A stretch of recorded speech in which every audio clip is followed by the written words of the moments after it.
product register.php file එක මෙතනදි මම මේ මුලින්ම බලනවා සෙෂන් එකක් ස්ටාර්ට් වෙලාද කියලා තියෙද කියලා එහෙම නැත්තම් සෙෂන් එක ස්ටාර්ට් වෙලා නැද්ද කියලා සෙෂන් එකක් ස්ටාර්ට් වෙලා නැත්නම් සෙෂන් එකක් ස්ටාර්ට් කරන්න කියලා මුලින්ම කියනවා ඊළඟට මම db ෆයිල් එක මම මගේ connection.php ෆයිල් එක ඕපන් කරගන්නවා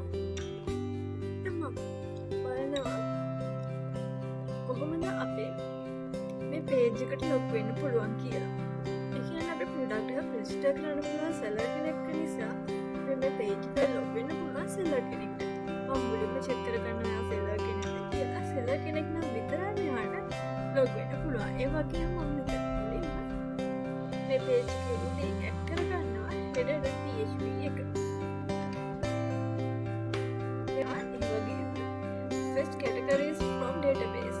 ඒ කියන්නේ database එකේ තියෙන අපේ categories table එකක් මෙතනට add කරගන්න. search query එකක් දාලා. ඒ ඔක්කොම කරගන්නේ මෙන්න මේ PHP script එක ඇතුලේ. ඊළඟට මම PHP script එක enter කරලා පටන් ගන්නවා අපේ header එක add කරගන්න. මේ header එකට මම h1 tag එකක් දාලා register new product කියන line එක add කරගෙන තියෙනවා. ඒ වගේම මේකට CSS add කරගෙන තියෙනවා. ඒ වගේම paragraph tag එකක් දාලා create a new product listing to sell your skills කියලා තව line එකක් add කරගෙන තියෙනවා. ඊළඟට මම මගේ success error message එක හදාගන්නවා. මෙතන මම කලින් variable එකක් හදාගන්නවා success message එකටයි error message එකටයි. මෙතනදී මේක success නම් your product has been registered successful කියලා success message එකක් තියෙනවා. ඒ වගේම ඒ success message එක එන්න ඕන විදිය මම මෙතන CSS කරගෙන තියෙනවා. ඒ වගේම මගේ error message එක එන්න ඕන විදියත් මම මෙතන CSS කරගෙන තියෙනවා. ඊළඟට මම මගේ registration form එක හදාගන්නවා. මේ registration form එකේදී මුලින්ම මම div එකක් දාගෙන ඒකට CSS add කරගෙන තියෙනවා. ඊළඟට ෆෝම් එකක් දාගෙන තියෙනවා.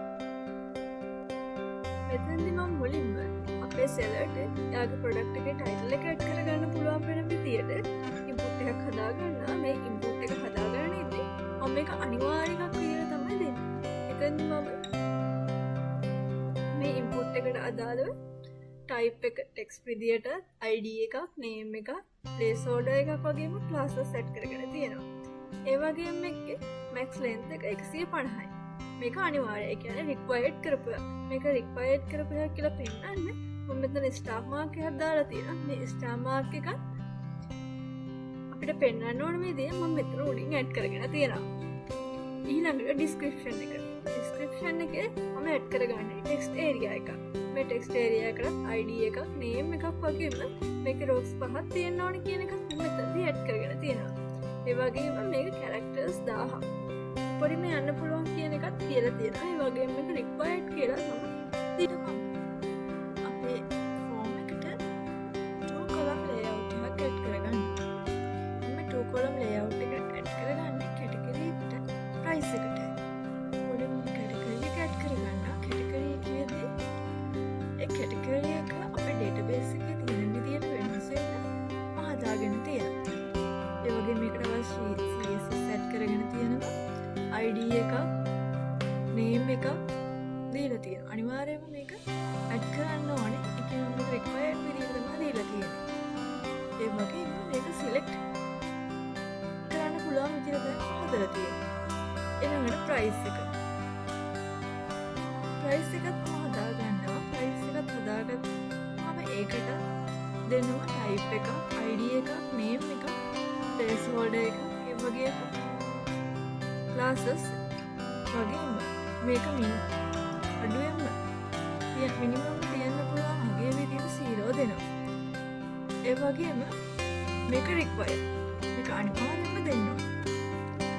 ඊළඟට මම ආයේ two column layout එකක් හදාගන්නවා. level එකටයි status එකටයි. අපි මේ level එකදී මෙයා beginner කෙනෙක්ද intermediate ද advanced ද කියලා තමයි බලන්නේ.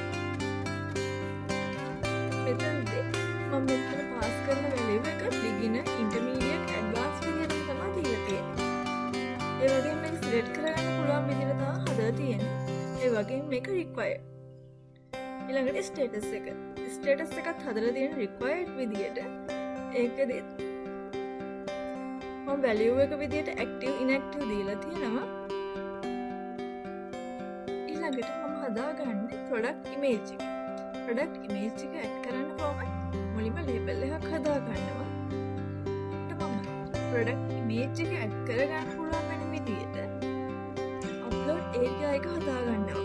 මම මෙතනදී මේක අප්ලෝඩ් ඒරියා එක ඇතුළට පොඩි ඉමේජ් එකක් ඇඩ් කරගන්නවා. මේ ඉමේජ් එක ඇඩ් කරගනිද්දී SVG ටැග් එක හදාලා ඒකට මම පාත් එකක් ඇඩ් කරගෙන තමයි මම මේක හදාගන්නේ. ඒ වගේම මෙතන මම මේ අප්ලෝඩ් ඒරියා එක ඇතුලේ පැරග්‍රාෆ් ටැග් එකක් හදාලා ඇඩ් කරගන්නවා. මේක drag and drop කරලා වගේම සිලෙක්ට් කරලත් අප්ලෝඩ් කරන්න පුළුවන් කියලා වගේම PNG, JPG වගේ ඇඩ් කරගන්න පුළුවන් 5MB වෙනකම්. ඒ වගේම මේ ඉන්පුට් එක ෆයිල් ටයිප් එකෙන් තියෙන්න ඕනේ කියලා වගේම ID එකක්, name එකක්, ඒ වගේම මේක accept කරන්නේ image වර්ගයේ files විතරක් කියන එක මම මෙතන දීලා තියෙනවා. ඒ වගේම මේක required.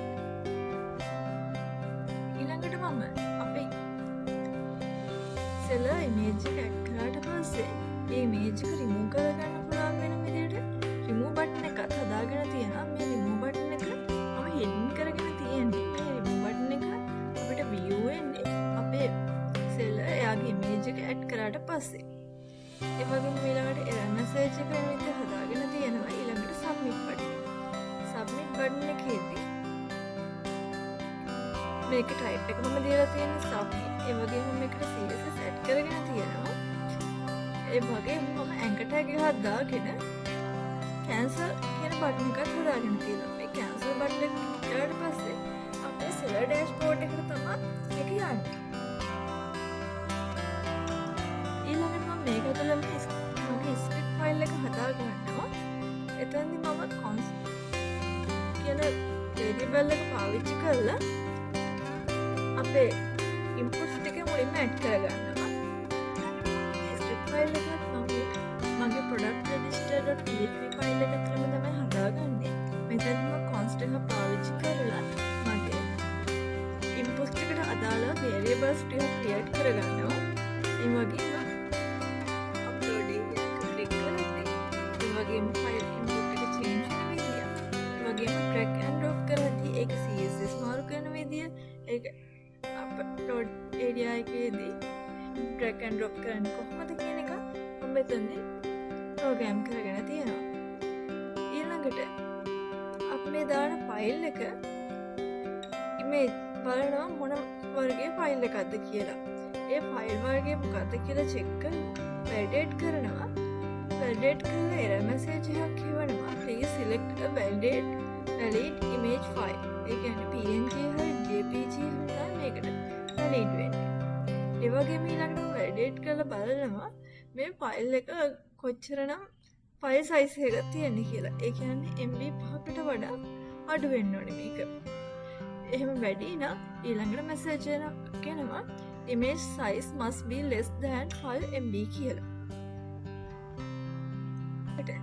මේක image එක බටන් එක ක්ලික් කරලා පස්සේ එතනදී මේ image එක remove වුණාම මේක තියෙන්න ඕන විදිහ පෙන්වන්න නම් මෙතනදී මේක ප්‍රෝග්‍රෑම් කරගෙන තියෙනවා.